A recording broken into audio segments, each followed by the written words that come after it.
Disclaimer. This guest is known to cause defects to your dreams. The emotional talks are not to be taken to your heart. The content is under pressure and may be very hot and spicy for your taste. Avoid direct contact with judgment and your emotions. If rashes develop, discontinue. Do not attempt this at home. No professional designers were harmed after they read the script of the show. Substantial penalty for early withdrawal for the audience. Sit back, relax, and enjoy.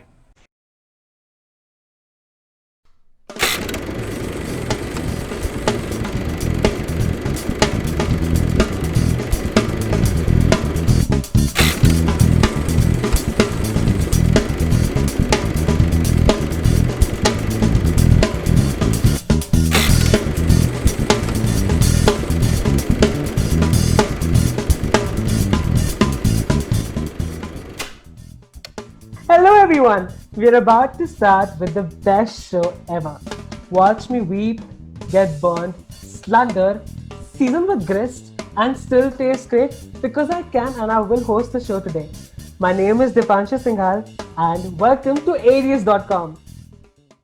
Once upon a time, designers were perceived as decent people who always had control on whatever they talked about and were seen as very desired creatures. Yeah, right. Designers have this huge stash of craziness and weirdness in them at any given time. We at Aries.com thought that this is the thing which the world needs to see. Designers at their crankiest, but ironically at their best. This is what Aries.com represents. Here we celebrate failures and cheer the gladiators within the gristing arena. Get ready to be inspired, roasted, offended, and teary-eyed, and just basically question your existence to its maximum.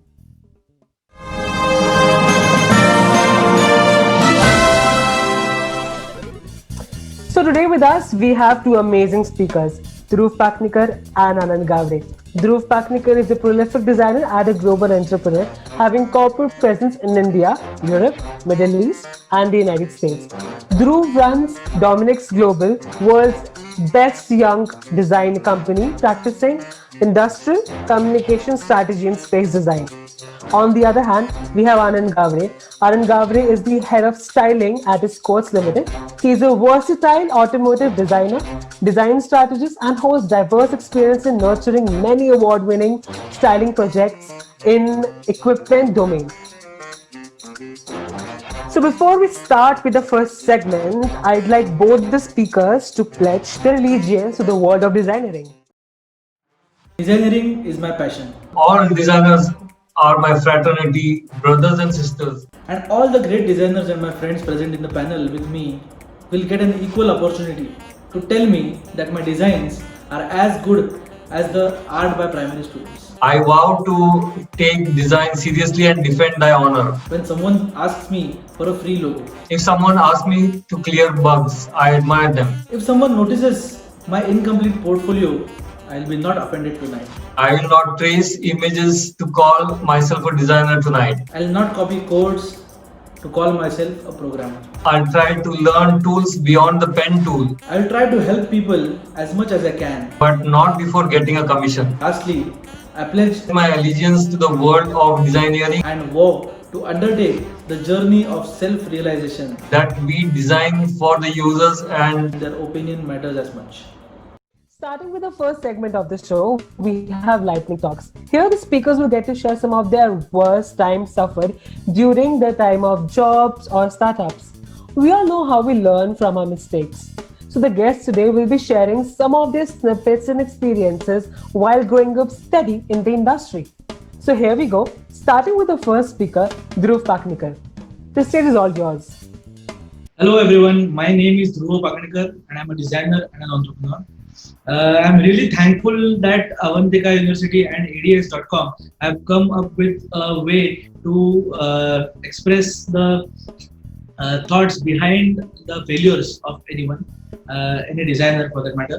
And usually in this era, we are very used to put up strengths. We are very used to put up photos where everyone of us are celebrated every day. But talking about failures and talking about these kind of stuff is really needed right now in this after this pandemic, in this pandemic, and in this era.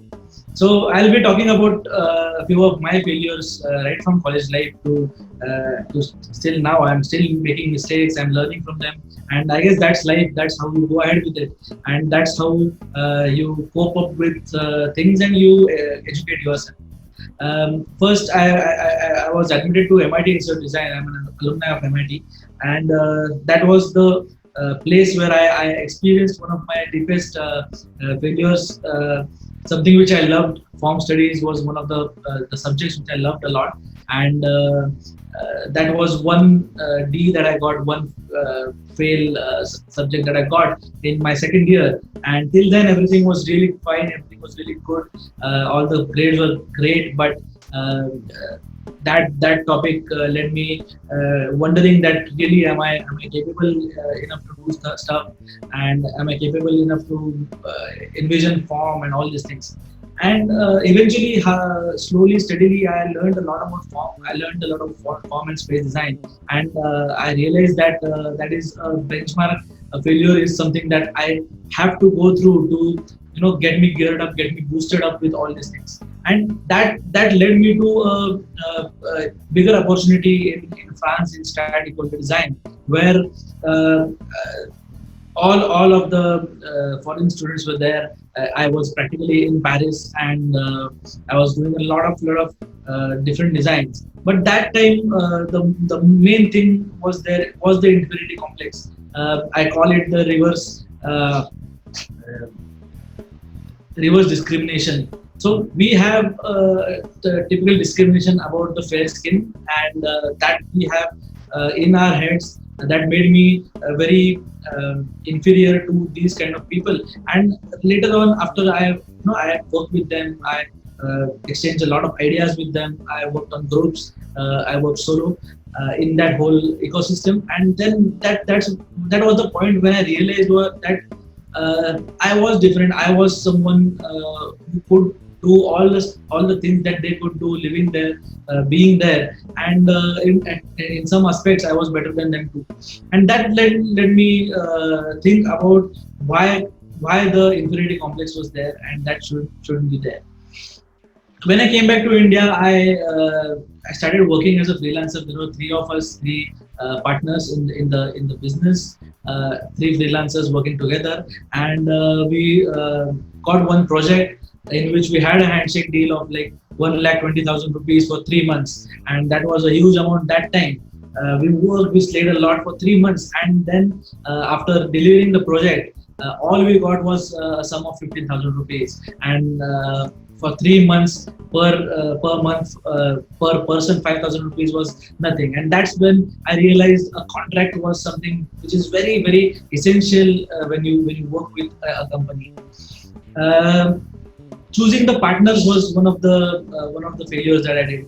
I chose someone who was very close to me, but who knew nothing about design, and he had no empathy about design. He had no education about design, and unfortunately, he couldn't cope up with the growing company and all these things. So that was a huge mess for me, as the growth in which the company has was in the design spectrum, and that person was not in the design spectrum. And that's something that was really that really scared me for a while. Another bigger failure that was there was assuming that every innovation would work. So a lot of innovative ideas come to your mind, and you try to push it in the market. I literally tried to push a few products in the market, which for my clients, which were very, very innovative, very groundbreaking, revolutionary products, but the market was not able to accept it. The semantics was not pushed in that certain way, and something that really, really made a lot of huge impact on the economics of that company, which was a big failure to me. As I was getting a lot of projects and we were doing a lot of innovation, I raised my team. We had almost 30-35 people at one time in the company, and that was a huge team, and we took on a lot of work, and a lot of things got mismanaged. So it grew organically, but it grew exponentially. So that's something was a failure for me, because I didn't have the experience to handle a team of 40 people, and that went all out of hand, and which made me realize that overcommitting under delivery is something that we should really think about. That really makes a lot of sense. Too much you get too much burden, too much pressure when you overcommit things, and you are not capable of doing that delivery. Better teams are always good than bigger teams, and that's what I learned something right now. Our team has been sized down to 10-12 people. We're getting bigger projects, but we are using other resources to get that things as well, and something to do with the overcommitment and under delivery. That's the pressure that I don't want to build on. As that time passed, I used a lot of resources to build a lot of prototypes and many products for myself. So as days passed, I used to have a lot of ideas, like chairs and any lifestyle needs, something like this. And I made a lot of prototypes, but this cost me around 3,000, 4,000 rupees to get it printed and get it finished and all those things. And all these things costed me in lakhs and lakhs of rupees. So in past 3-4 years, I might be I might have spent 20-30 lakh rupees on just products that that didn't work out and that didn't mean anything. So you have to really think through that what kind of result you want to get, more than experimenting directly there and then. Wasting a lot of money. You should be working on the software that is there. You should be creating prototypes in a very seamless manner. One of the biggest things that I've learned is you're a designer, and I don't want to become a designer who can create anything and everything. I used to think that so I'm a designer, I can create anything, and that's something which is really that's something which really fails a designer as a designer, because you have to take inspiration from everything and everyone.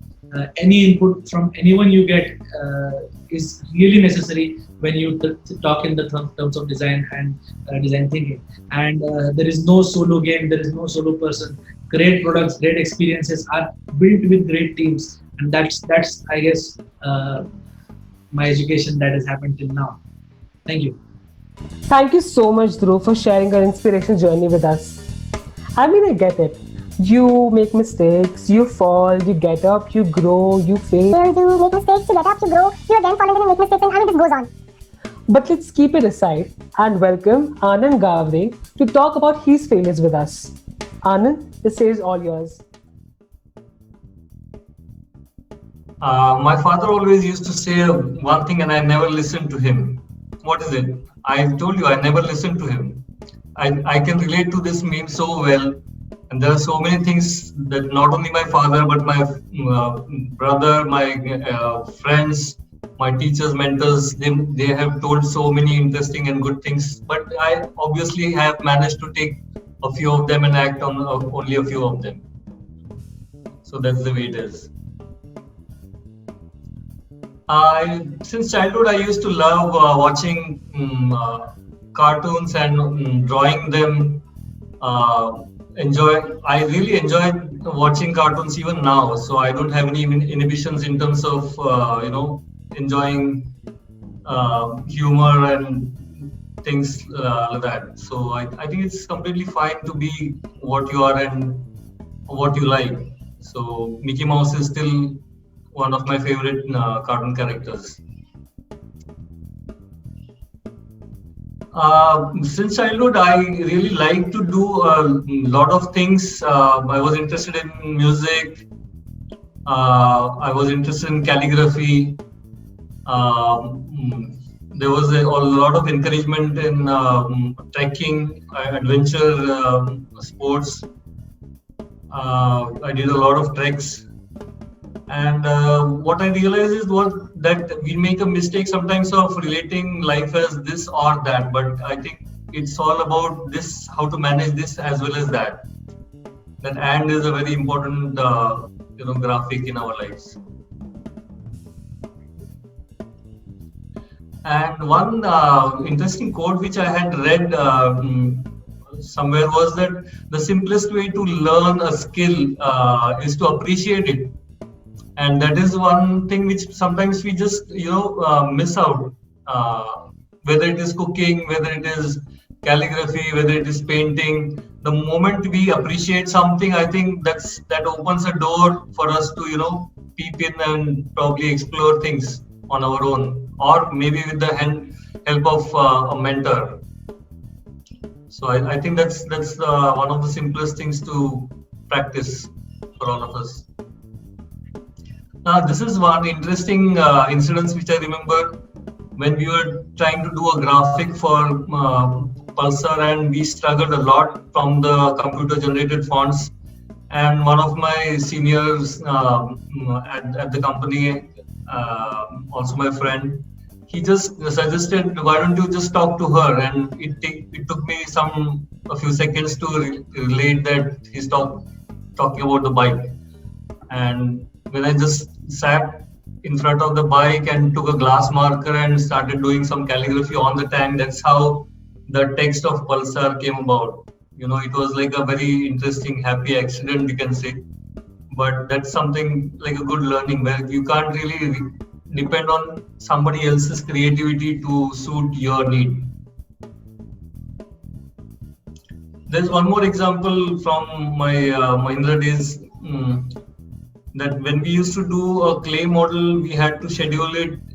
This is way back. I think I'm talking about 2003, 2004, where the clay model had to be presented before a stipulated, before maybe 10:30 or so, 10:30, because the area in which we used to have these presentations, the shed, it used to get really hot, and just barely minutes after the presentation, in couple of presentations, it has happened that the clay model just started to deform, and in some cases, even the pieces fell off the model. So it is just a touch and go sometimes, where a great design is a matter of what gets approved in that nick of time when all the things fall in place as planned. And there is no easy way out of saying that this is right, this is wrong. It's a very interesting experience for us. This is something which I really relate, that it's very nice to think beyond boundaries, because that's how you start appreciating each other's fields and not restrain ourselves within, okay, I am this and I am that sort of limited thinking. So it's perfectly fine to go into your discomfort zone and explore something with the help of a colleague or the help of a mentor, and start getting into the other boundaries to an extent that you can start asking intelligent questions to make sure that your design intent is protected. That is very, very important in our field. So it's not about मैंने इतना अच्छा design बनाया और वो आगे क्यों नहीं बढ़ रहा है. So it's important to understand each other's comfort, discomfort zones. And these are the interests. When we build so many things, it has to generate a conviction like an iceberg. Because iceberg and ice cube, they both float, right? What's the difference? It's very important to create a conviction rock solid, at the same time much different from an ice cube. So it's not about just a matter of floating, but that 9/10 of the part is the homework which we do, whether it's about inciting, whether it's about sketching, it's about understanding the user usage. So that 9/10 is what I relate to as the conviction part. Only the 1/10 part is the actual design. This is something which is very dear to me, because it reminds me of my days at IDC, where some of the professors we used to go and share some of our ideas. One of the professors, Artu, used to say, I know. And Rao used to say, see, I don't know. And there was Babatu who used to say, oh, maybe, So it's like, it reminds me of, entire philosophy where we relate to any situation in these three dimensions. And then there is one dimension where our Professor Nadu used to come and just say, "Arey yaar, ban karo, just do it." So that is the crux of it. So at the end of it, you just go through all these different stages of understanding and acting on it. This is also one interesting memory for me. At some ceremony, probably as a kid, I was a little hesitant to take more jalebis. Probably I was under some impression that I was the center of the universe and somebody's looking at me, everybody's looking at me, and you feel a little nervous or anxious. But at the end of the day, once you realize that okay, everybody is here to have a good time, they are having their own jalebis, and then you realize that okay, it's not necessary for me to get bothered so much. I just go and pick up my own jalebi and enjoy it. So sometimes you have to face your own inhibitions and go over it to just do what you want to do. Just do it. That's the end of the matter. Thank you so much, Anand, for sharing your journey with us. It was really beautiful. I mean, after having a very emotional, motivational first segment of the first episode, I really want to heat up things over here. So we are presenting the last segment of first episode, the grist session. I hope you guys have your Bernol's, ice packs, tissue ready, because this is going to be very nasty, very heated, and very toasted over here right now. So presenting you the very first topic, starter versus corporate. Let's keep it rolling and start with Dhruv Paknikar representing startup. First of all, I would request Team ADS to launch it on a weekday, ताकि corporate in-house designers office में बैठ के ढंग का कुछ देखे, नहीं तो देखते रहते रसोई में कौन था. इन लोगों को इतनी फुर्सत होती है कि आए बैठ काम वाली बाई का वीडियो इन्हीं लोगों ने वायरल किया, इन्हीं लोगों ने किया है वो video. But seriously, I envy these so-called corporate designers. अरे उनको कुछ नहीं उखड़ने के पैसे मिलते हैं महीने के महीने. Like every corporate friend have told me, work from home के टाइम पे ज्यादा काम है, वर्क फ्रॉम होम पे ज्यादा काम है यार. बाद में पता चला they were considering the बर्तन, कपड़ा, झाड़ू, पोछा. Of course काम ज्यादा रहेगा ही, उतने तो काम था क्योंकि they even had to do the coffee on their own at their homes.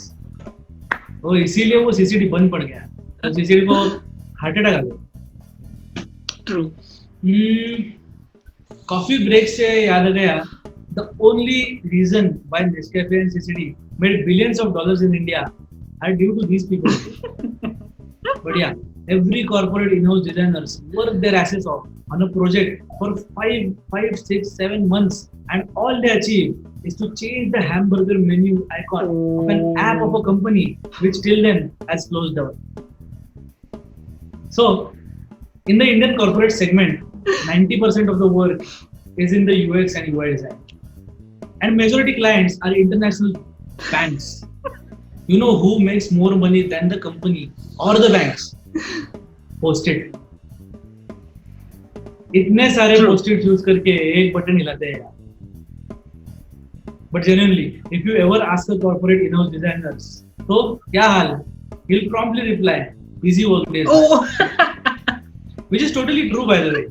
There is always So a true. war-like situation at the office. क्योंकि पूरा दिन PUBG चालू रहता है. You know, Mr. Narayan Murthy, Mr. Ambani, Mr. Azim Premji personally wrote to the PM to ban. इन लोगों को salary वाली जिंदगी कम और EMI वाली जिंदगी ज्यादा मिलती. जब भी देखो बॉस पे उखड़े हुए रहते हैं. अरे दिन भर 10 कॉफी ब्रेक्स लोगे, 10 सिगरेट ब्रेक्स लोगे, तो टारगेट कंप्लीट होगा ही नहीं ना यार. और टारगेट भी अजीब होती है. 12 पोस्ट लगाने एक दिन में. People say in a multinational company बहुत घूमने को मिलता है. True. Yeah, there are a few lucky people who get to travel a lot in the for the meetings. They get to travel so much that they are literally in the flights. जब भी देखो transit में हो. Still, they are better than the office going corporates. They are always on flight mode. बस जिंदगी का दिमाग बंद करो और ऑफिस में चले जाओ. I hear they get 7-figure salaries, yaar. They can literally afford an i10 automatic. most of the corporates live for the weekends. They say expensive outings, lavish parties, and sometimes when you meet them at the parties, they'll ask, "और office में क्या चालू है?" Yearly bonuses.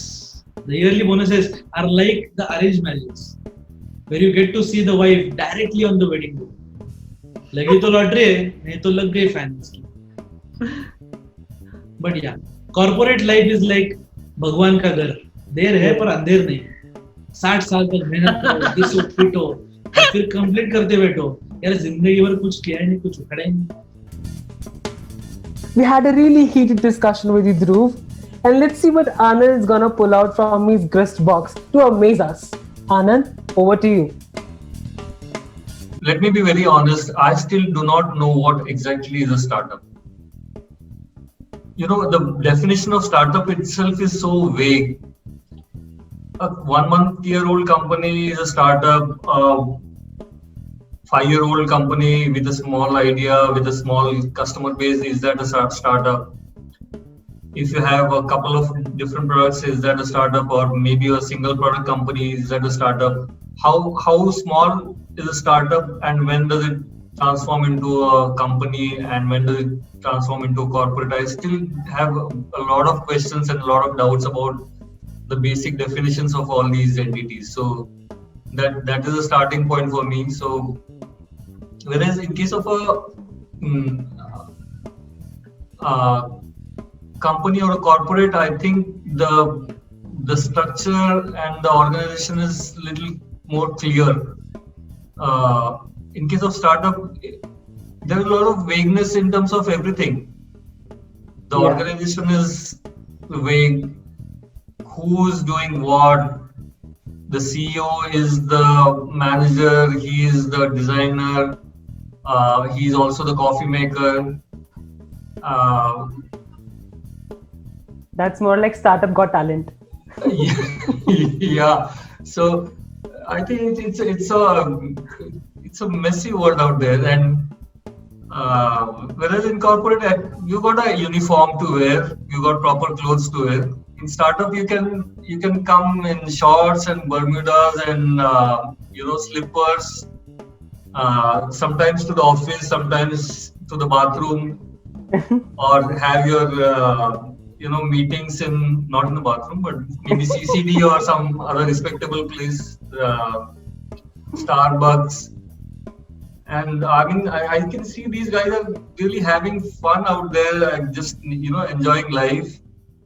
They have their meetings all the time with their clients, sipping wine or coffee and sandwiches, and no wonder. I mean, 90% of the startups go bust. They spend all their money in all these things, and hardly a couple of products survive, and the startups survive. It's all about you're saying. I'm saying next thing I'm afraid is that they might keep a meeting in the spa with sipping wine. Yeah, actually. So on one hand, I'm really tempted to tempted by that culture of startup, but at the same time, I'm a little apprehensive as well.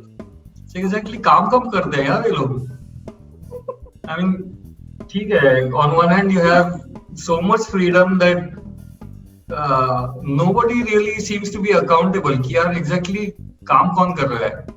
I am also chilled out. He's also chilled out. He's a founder. He's a co-founder. काम कौन कर रहा है भाई? At least in corporate, we've got a very methodical structure. Okay, this is my boss. This is my subordinate. These are the things which we do. Sometimes I sketch. Sometimes I design. Sometimes I do surfacing. And most of the times I'm reviewing multiple options. There is a clear hierarchy of how we go about it. Who are the stakeholders? And there's a defined process of how much time we can take for these things. It's not like मुझे जब idea आएगा तब मैं सोचूंगा अभी मैं चाय P रहा हूँ वाइन का टाइम आएगा तब I can think of some or more ideation. फिर I go to the next level of maybe a whiskey or vodka. Then I'll probably do the rendering and take the idea to the next level. ऐसे नहीं चलेगा ना. In terms of corporate, there is a very strict, disciplined way of going about things, and your lot of things are at stake. I'm not sure exactly how many things are at stake in startups. The kind of rigor. Just imagine now, Anand. Yeah. Yeah. Just imagine that you're having a meeting and you ask for tea, and then you see the person you're having meeting with gets up and get you tea, and you're like, he's like, मैं ही multitask करूँ startup का. The one who's providing everything there. Yeah. Yeah. I think the system processes is something which I always wonder. I mean, there is so much freedom that there is no system as such, and too much freedom sometimes really can be detrimental. And it's nice to have a carefree, dream big kind of approach, but at the same time, there has to be some answerability, some discipline, some defined ways of when we can expect some things. One more thing which I noticed is startups are mostly about one particular idea. I'm not sure if that's my understanding is correct, but एक ही idea को लेके इतना घुमाते हैं कि this is the same idea. This is भिंडी दो प्याजा. This is सब्ज भिंडी. This is भिंडी पनीर. This is भिंडी की दाल, भिंडी की सब्जी. But bhai, I mean, you can have a complete menu which talks about different products. And in companies, you have to have a very defined way of which are the products, what are you going to offer, what is the channel partner. A lot of things are pretty well defined. But in case of startup, थोड़ा सा too much carefree approach. At some point of time, I would enjoy it myself. I don't know. It sounds like a good retirement plan for me, actually. The kind of carefree life these youngsters are, enjoying in Bermudas and t-shirts and slippers. And there's no particular office as such. You can just make a Starbucks your office, or CCD your office, or garage, and there you go. I mean, I'm also not sure whether they are too much into hardcore engineering proposals. Mostly, I see startups about apps and devices, apps only mostly, which I'm not sure how many people want to use it. But yes, I think there's a huge market for startups to do this and startups to do that. Startup to count your hair, startup to feed your pet. Startup for an app to tell how much oil to cook, how much oil to put on your chapatis. Ultimately, I don't know. Maybe I'm old school, but I like things when they are more physical about it. सब्जी वाले के पास जाओ, सब्जी ले लो, घर पे आके अच्छे से धो लो, काटो, make a proper. I prefer to refer to my mother's recipe or wife's recipe. I call up from Faridabad sometimes to check out कैसे बनाना है कुछ. So that's a real feel about corporates, whereas startups has that feeling of recipe, and it's more like Instagram, where you cook something and then you just put at the end of it, no matter how it tastes, you put a dash of coriander and oh la la, wow, that's the dish, wow. So I don't know how it tastes, but on Instagram, yeah, it's the Hindi dish with English menu. Chopped garlic, garnished with coriander. Garnished with finely sauteed garlic in virgin olive oil. Normal sunflower oil or singdana tel chalta nahi hai startup ke liye. It sounds too uncool, I think. Startups have to have that cool yo about it, otherwise it's not a startup good enough. It's like startup is a small house party. Yeah, it's more like a style quotient, I think. Oh, what are you doing? I'm working in this particular company. Oh, what a loser. Oh, I'm into startups. So cool, man. What do you do? I create startup for collecting cow dung. Oh, so that's yeah, I think that I no harm in doing whatever you want to do. But I think there are ways to, I mean, get the best of both worlds and Definitely. be authentic. That is more important, I think. Whether it's a startup or a corporate, I think it's very important to be authentic. So I'm Yeah. just trying to extract myself out of the grist now, because some of my friends who are into startups might roast me later on. Don't worry about it. This is right talk. But I'll tell you, when you said the startup is all about device, I feel like startup is done by the kids who want revenge from their mother, who says, कि phone जला दूंगी. They're like, अब मैं app बनाऊंगा. Whoa, the atmosphere around us has really heated up now, and we have not reached at any conclusion yet. So let us know, according to you, who won the grist battle. You can do that by reaching us through our social media handles and comment on our posts. Till then, you guys go like, share, and subscribe to our YouTube channel, and do not forget to press the bell icon. Follow us on social media handles given in the description below. We'll see you next Saturday at 6 p.m. Till then, take care and stay safe. Bye.